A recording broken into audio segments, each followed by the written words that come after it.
ডিব্ৰুগড়ত অসম জাতীয়তাবাদী যুৱ ছাত্ৰ পৰিষদৰ প্ৰতিবাদ।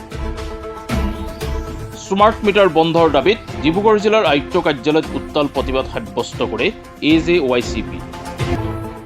APDCL স্মাৰ্ট মিটাৰ সংস্থাপনৰ ফলত সাধাৰণ শ্ৰেণীৰ পৰিয়ালে অত্যাধিক মাচুল পৰিশোধ কৰিবলগীয়া হোৱাত পানীত হাঁহ নচৰা অৱস্থাৰ সৃষ্টি হৈছে।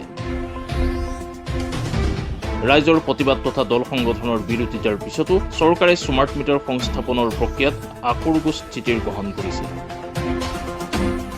আনহাতে সঘনাই লোড শ্বেডিঙৰ বিৰুদ্ধে সৰব হৈ পৰিছে অসম জাতীয়তাবাদী যুৱ ছাত্ৰ পৰিষদ ডিব্ৰুগড় জিলাৰ সমিতি। ইফালে অতি শীঘ্ৰেই স্মাৰ্ট মিটাৰৰ ব্যৱস্থাৰ বাতিল নকৰিলে ঘৰে ঘৰে সংস্থাপন কৰা স্মাৰ্ট মিটাৰ আঁতৰাই পুনৰ APDCLক চমজাই দিয়াৰ হ'ব বুলি স্পষ্ট কৰি দিছে। প্ৰতিবাদীৰ কাৰ্যসূচীৰ অন্তত ৰাজ্যৰ মুখ্যমন্ত্ৰীলৈ এক স্মাৰকপত্ৰ প্ৰেৰণ কৰিছে সংগঠন।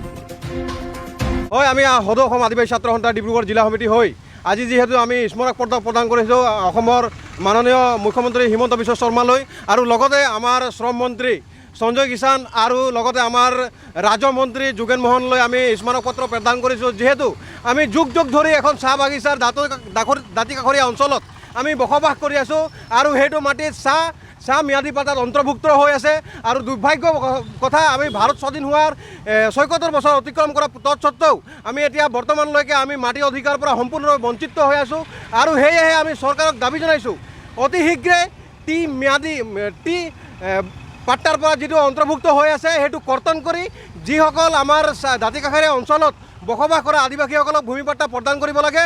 আৰু লগতে আমি জনাব বিচাৰিছোঁ যিহেতু লেণ্ড পলিচি এক্ট 2019 মতে চৰকাৰে পোহৰ ব্যৱস্থা আমাৰ বিজুলী ক্ষেত্ৰত ৰাইজক কেছ উঠিব বিচাৰিছে।